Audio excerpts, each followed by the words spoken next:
clock step on Voyage of Despair is not as hard as I was led to believe. I've heard comments in the past like, oh, this step is really challenging, really annoying, etc. But really, there's only 6 clock locations. And there's only 4 of those is going to be a clock that has a symbol. So you just check all 6 locations.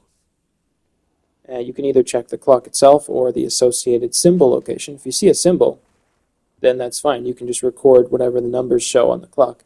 Or you check the clock, and if the clock has an exact time like that, where the minute hand and the hour hand are pointing exactly at a number, then you know that you need to check the associated symbol. But if the minute or hour hand is pointing like to an in-between time, like it's between 11 and 12 or something, then you can just ignore that one because that's not one of the ones that's going to be active. And once you find them, you find the 4 that are active, you record what symbol it's associated with, and then you write down the time itself. And it's not as complicated as it seems. It's just if it's to the left of 12 o'clock, it's a negative number. If it's to the right of 12 o'clock, it's a positive number. So 2 o'clock, or if the minute hand is pointing at 2, then it's a 2. If the minute hand is pointing at 10, then it's -2. And you do the same thing with the hour hand. If the hour hand is pointing at 3, it's a 3. Hour hand is pointing at 7, then it's a -5. So just it's either a minus or a plus. It's going to be somewhere between -1 and -5, or +1 and +5. You write that down for each minute and hour hand, and you write down what symbol it's associated with, and then you go enter those symbols like I showed there.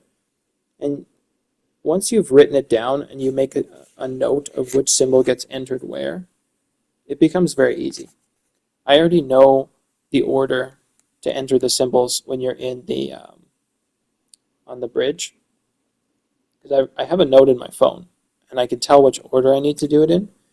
So I've written down beside the symbols which numbers I need to enter. So I just walk up to each one, enter the numbers, and then move on. And there's those 4 at the back of the boat. So the 2 on the top deck, you just enter them for the hour hands, and then you go down below, same thing.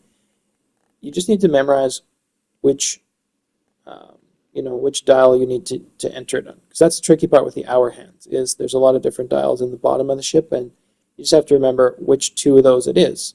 The one on the bottom left, the one on the top right. So just memorizing that, having a system, having a note that you have.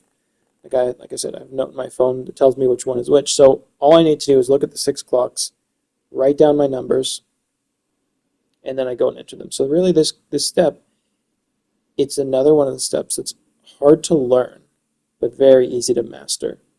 And once you know what you're doing, everything just clicks. It's like, oh, that makes a lot of sense. That's very easy. It's just 4 symbols, 8 different numbers, enter them in the right spot. This step can be done in a matter of minutes. Within 5-10 minutes, you can be done this step.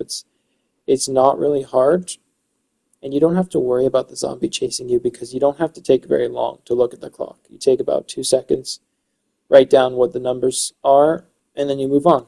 So my point is the clock step is easy. It's not hard. It just takes a little bit of time to learn. It's one of those steps that's very complicated to explain to somebody. Kind of like the Morse code step on Blood of the Dead. But understanding it and mastering it is actually pretty easy. So let me know what you think about this step and this Easter egg. I'll see you in the next video.